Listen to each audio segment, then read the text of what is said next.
लेकिन इसकी नादानी समझ के इस बार मैं इसको माफ़ करता हूँ। ये इनकी धूल के बराबर नहीं लेता। खादर साहब के बारे में ऐसे एलिगेशंस करता है और जितने भी डिफेमेटरी स्टेटमेंट्स करके हैं मेरे बारे में, वालिद साहब के बारे में, हमारी फैमिली के बारे में, मेरे मरहूम वालिद साहब और हमारे मरहूम खादर साहब के नाम से, इसकी नादानी, इसकी बचकानी हरकत समझ के ये डिफेमेशन सूट नहीं डाल रहा हूँ इसके ऊपर। Otherwise I had spoken to legal council to file a multi crore defamation suit on him. बात बोले थे when the matter is already सबजुडाइज्ड before the court, the honourable जज is there, the government is appointed him, he is the best person to जज। Why should I waste my time arguing with a person who साइफन्ड of money and presented bogus invoice and eaten the money of the. अस्सलाम वालेकुम व रहमतुल्लाहि व बरकातुहू। मेरा नाम उस्मान शरीफ है। I am the secretary for जुमा Masjid trust board from January 2021 onwards. आज हमारे पास ये प्रेस मीट हुई। पहले तो मैं प्रेस मीट करना ही नहीं चाहता था, क्योंकि प्रेस मीट करे तो ये इदारे का नाम इन्वॉल्व होगा और कई लोग अलग अलग तरीके से कीचड़ उछालने की कोशिश करेंगे। क्योंकि हमारे जो ट्रस्ट में है, हमारे एक ट्रस्टी एसएस अफसर इसमें घोटाला करके अपने कंपनी अकाउंट को पैसा ट्रांसफ़र करके हैं और कैश भी अपने पॉकेट करके हैं। जो ज़बरदस्ती हमारे जो कलेक्ट होता था कैश वहाँ पे बरियल ग्राउंड के ऑफिस में, वो भी कैश ही इज़ पॉकेटेड। तो ये प्रेस कॉन्फ्रेंस हम लोग नहीं करना चाहते थे, क्योंकि we already taken legal action against it, we already filed FIRs, और इस एफआईआर्स की बदौलत उनकी बेल भी सेशंस कोर्ट में रिजेक्ट होके है।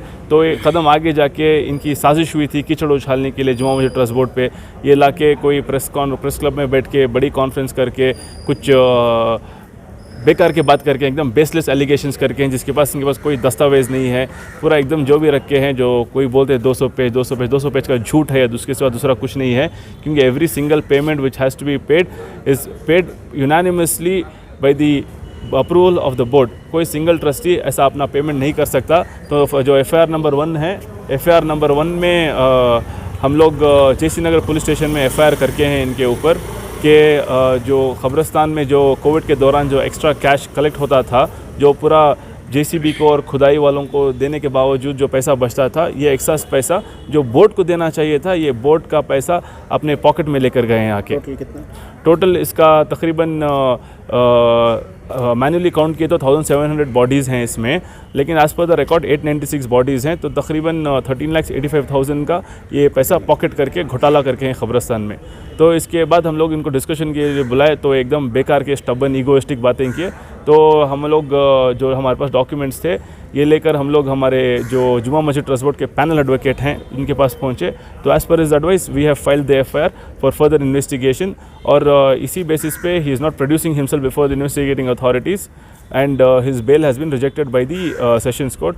और जो दूसरी एफआईआर है, we have filed in commercial street police station against him for siphoning the funds of जुमा Masjid trust board by producing a fraudulent invoice. This was highlighted to us in our audit report submitted by our chartered accountant. तो इसमें दिखाया जाता है कि serial number 140 में एक unauthorised payment होके है। This payment finds no mention in any of our board resolution और minutes of the meeting.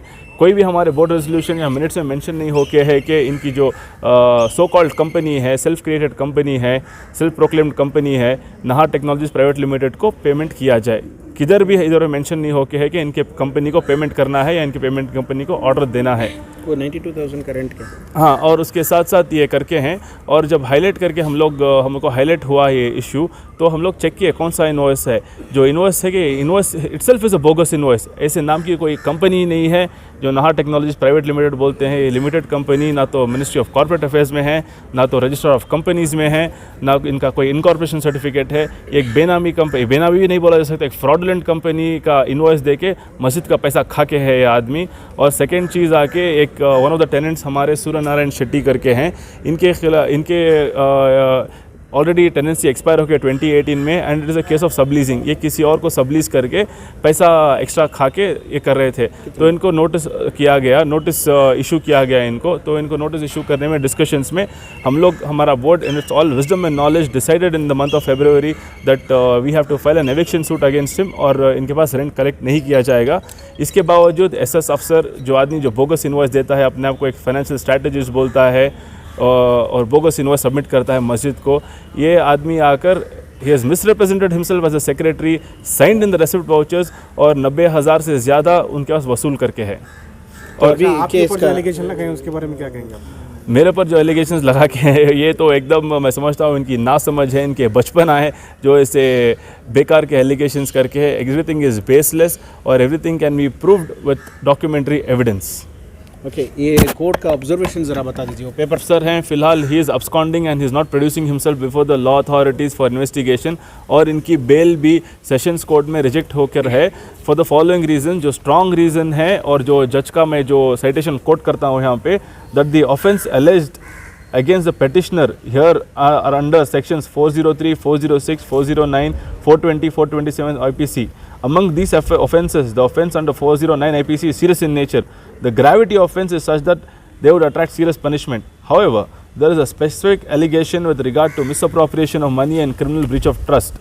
The nature of those offences are such that a detailed enquiry is very much necessary in this regard, for which the custodial interrogation of the petitioner is very much required. More so, the alleged act of the petitioner herein is in hostile interest of the community.